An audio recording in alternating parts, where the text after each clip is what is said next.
Sarika Thapa. It's me, Smriti. And it's me, Sonisha Karati. And today we are going to demonstrate about the variations and differences between the different types of cultures. And today we are going to talk about Newari culture, which falls under Hinduism, and Gurung cultures, which falls under Buddhism. Start our role. Thank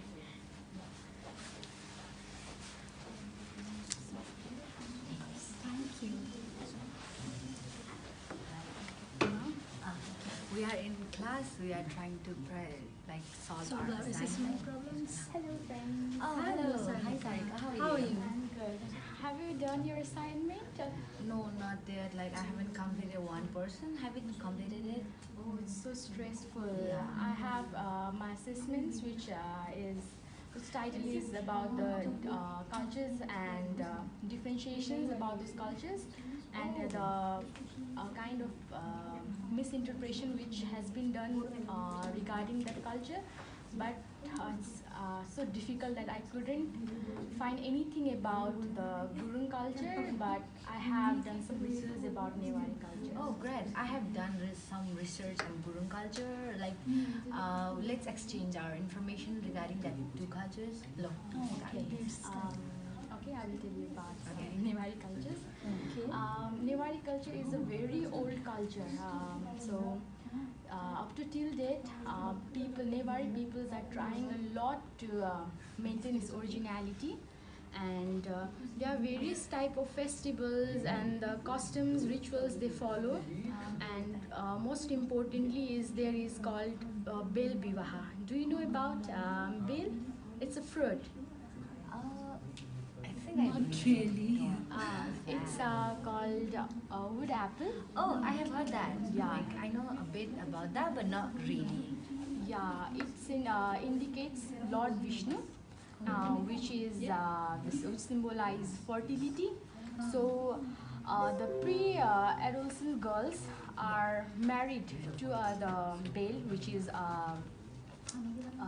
wood apple. Yeah. So as long as the wood apple stays safe, even if they're the lifelong husband, the real husband they marry after getting a maturity, if even he is dead, then they can wear all kind of jewelries, red saris, tikas, and other kind of vermilion powder as which is their sign of the marriage. So, Yeah. But in our culture, there is not. You can't do that. After your husband is dead, you can't do all such things. You have to be a bit a quiet person. You can't wear that saris and all things that symbolize a married person. It's a bit different from the but Newari it's culture. completely different in Yeah, Newari that's culture, fascinating. because the girls is married thrice. Oh my God, Because, twice. yeah. Okay. Okay. The first two marriages takes place before they get their menstrual periods. The second marriage is called what we call it, Imocha. In Newari it's called Imocha, or in Nepali normally we call it Surya Darshan. Where I have heard about that, yeah, but you I must have. really don't know more thing about. But I have one of my Newari friends. He has done that, but I really want to know about that. Okay, in this marriage, the pre-adolescent girls are confined to a single dark room for about 12 to 14 days, and in that period, she can't see any male, or can't even see sunlight. So, and in that period of 12 to 14 days, a special type of ghost, a Newari ghost, called we must have heard about it. Cat. Do you have? Yeah, I have heard Yeah. about that. Yeah, it's common to every children's are Yeah. talking about that. Yeah, I know Yeah, about it's that. quite scary. Yeah. The whole family members, including the girl, used to worship that cat for 12 to 14 days, and at the end of that period, they get washed up, and then see the sunlight. So after seeing that sunlight, then she is considered as married to sun. Okay, and then after that, During that days, you can't can't even do anything like going kitchen, having No, food. not at all. Not you Okay. can't even come out of that room or see any person except female. Okay, like in our culture, in Gurung culture especially, there's no any obligation to us like during menstruation. In this culture, people say like like it's a normal menstrual time, so it's okay to go in kitchen, cook food, have food. Like, there's no any obligation for like. But in Newari culture, it's really strict. You can't Yeah, during your like, menstrual I can period. imagine that. You can't go to temple. You can't worship, and moreover, you can't do kitchen stuff and all. I think there will be probably interruption in their regular activities as well. Yeah, a lot of interruption. Sometimes people torture you, like your family member, your mother, even your mother can torture you. Like if we go to the temple or unknowingly, if we go to the temple, then the parents or our sisters or any other person in society might, if they have found that we have menstrual period, then they gonna scold you a lot. Okay, It's like considered as sin in the Newari culture. oh, like still more about Newari culture. Um, then the most important. Yeah, I have heard about the living goddess. Would you explain about that? You got it right. She's called Kumari, and she is considered as a living ghost.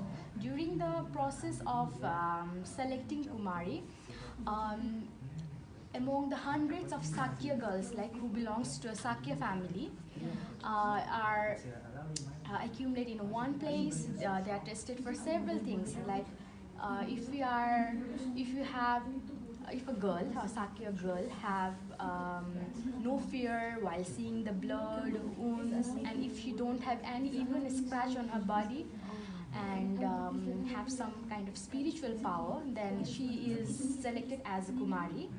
And during her whole period of being a Kumari, that is before her periods, because after her menstrual period she is not no more longer a Kumari.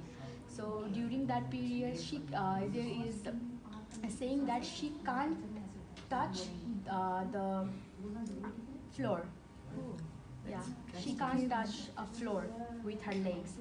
And Yeah, I have seen like people carrying her and taking to room another room. Yeah. Like people are being lined up to put tika. I have seen that many and things. that the way she lives, the place where she lives called Kastamanda, and she can come out of that room or come out of the house only when there is a special occasions, like we have various type of jatras in Newari cultures, like we have Indra Jatra, Biske Jatras, and Gai Jatras. Yeah, Gode Jatra. Yeah, a lot of jatras we have. So in that jatras also a chariot is run, and chariot we place the Kumari in the middle, and we will circulate her the whole valley with the chariot. And okay, tell me, let me tell you about. Sorry to interrupt. Well, I'm a little foodie person. Can I know about Newari food? I Of have course, heard yeah, you got it lot right. about that. Because Newari culture is mostly all about food. Because the Newari bows, they have a lot of bows feast, and they have feast in their Diwalis as well. If they have any kind of special occasions like marriages or jatras, if they have any kind of occasions, then they will the fest will Yeah, be like organized. it's a bit similar to Gurung culture because in Gurung as well they cook lots of food for like their loved ones, but not so much as a Newari, but they cook lots of food. In our culture, there's like once a girl is married, when she have to return back to her home, she have to take lots of gifts. Like it's called sagun. If she doesn't take that, then it is considered as our marriage is like getting worse. She's not getting Same as proper the Newari care. culture, yeah. Shagun Oh. plays very important role, and the most important element of Shagun is fish. We have a fish, liquor, the homemade rice liquor, you can see that, and yogurt, a special type of yogurt called jujudao. Oh. It's very tasty. Yeah, I have And, tasted once. Yeah, you must have because you live in there, and then. The Newari palette includes various types of foods, like we have beaten rice, we have pickled roasted soybean, pickled meat, we potatoes, along with fish. We have eggs and all, everything in a single pallet. And like in your culture, the pork is allowed Pork it or is not? strictly prohibited. Same goes to Gurung Yeah, culture. yeah. Pork and chicken like are not so used Yeah, in. chicken is not prohibited, but most people, the Newari people, don't like eating chicken. Oh, And yeah, it's like a bit similar. Yeah, yeah. And what's about the Third marriage, I think. Hey, what's about marriage? Like yeah. in your You culture, told the me marriage two is like marriages. all kind of marriages are allowed, like intercaste marriage and all of kind of stuff like that.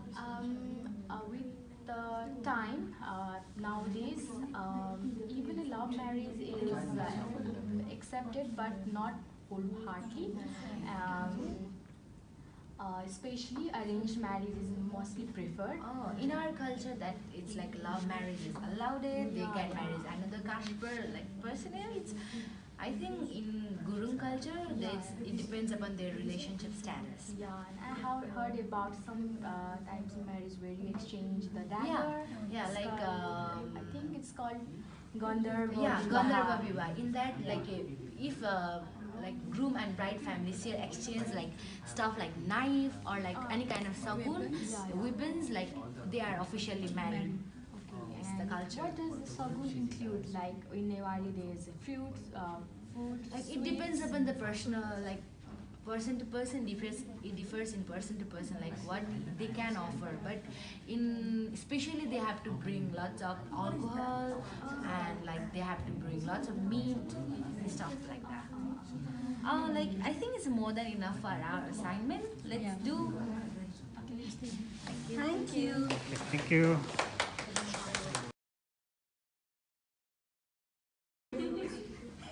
All right.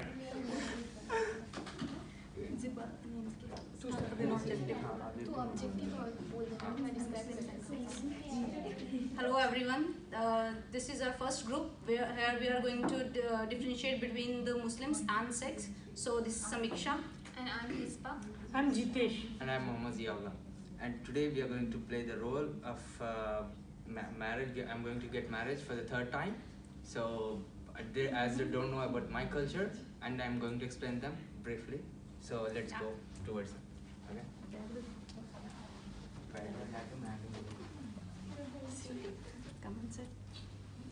So here I'm going to get married with Pushpa for the third time, and she's going to be my third wife.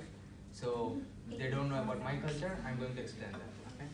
So Hello guys. hello guys, How are you? Good, thank you. Meet with my third upcoming wife. What? Pushpa. Yeah. You already have two wives, yeah? Yeah. So how can you do this? Yeah. I'm allowed to do. Nothing is wrong in that. Are you sure? Are you sure? Yeah, unless he's affording me. How you can do this? She can do that because I'm affording her. I'm the one who's going to take care about My her. God. But you are ruining the life of three girls, huh? Nah. You have kids as well. No. It's not like that. I'm just giving them the equal right to all of them, as well as with kids to all my wives, and I'm going to give whatever they want.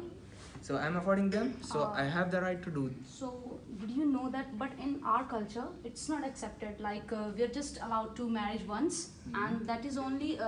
And we're not allowed to marriage.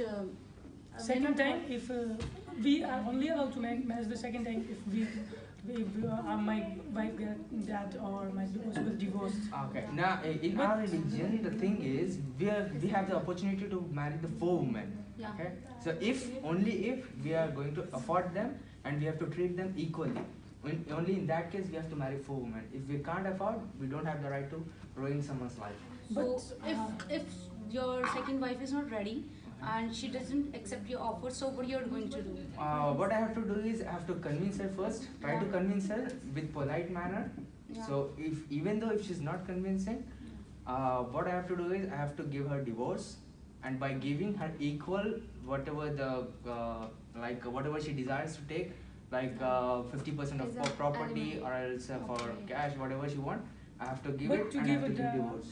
divorce, Yeah. you must have to agree her to sign a divorce paper. No, it's not like that.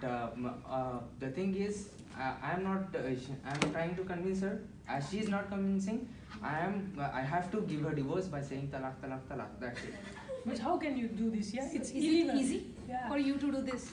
It's a bit not easy, but the thing is, as I'm politely convincing her, even though she is not agreeing to do so, so at that time I'm helpless. I have to take that step. Okay. Yep. Even I'm convincing her that I'm going to take care of So her it's with unfair. equally. It's But unfair. You don't No. think that it's have unfair? agreed to his decision. Okay, you are finally ready. Yeah, Yeah. we are ready. We are Yeah, getting married so on what 1st is- August. yeah. So what are your marriage plans? Marriage plans, we are going to keep it simple. Like on the first day we'll be getting married. Yeah. On the second day we'll be having a reception. Okay. On the first day, what we'll be doing is one Maulvi will come and we have to sign some documents, which And you is guys this is have your to rituals. attend this wedding. yeah. Okay, Yeah. but You must have to if we talk about our rituals, so it is very different from you. Like before the pre-wedding, we used to do the Jaco at the night. So in that, the maternal aunt of the groom is used to carry the vessel on her head, Oh. and we used to go door to door, and we used to dance there, and we do lot of funs there. But I Like don't just like a think bachelor that. party, right? Yeah, I don't think, but in your culture it's done. No, we don't do like Just that. simply very quiet. We don't have to see even the bride before marriage. Oh. Yep. So there's the thing. So just a few days ago, Yeah. we just get separated. Okay. So at that time, after getting married Yeah. itself, we have to meet with But the groom. in as a our, bride. it's very different from you. Okay. We are allowed to see the groom No, and bride. in our culture, it's not allowed to do that. Okay. Totally Even though different. we have the cultural differences, Yeah. but you guys have to attend the marriage. Okay. Yeah, it's So- Yeah, finally we are getting to know your culture. We are ready. Okay. Thank Thank you. you.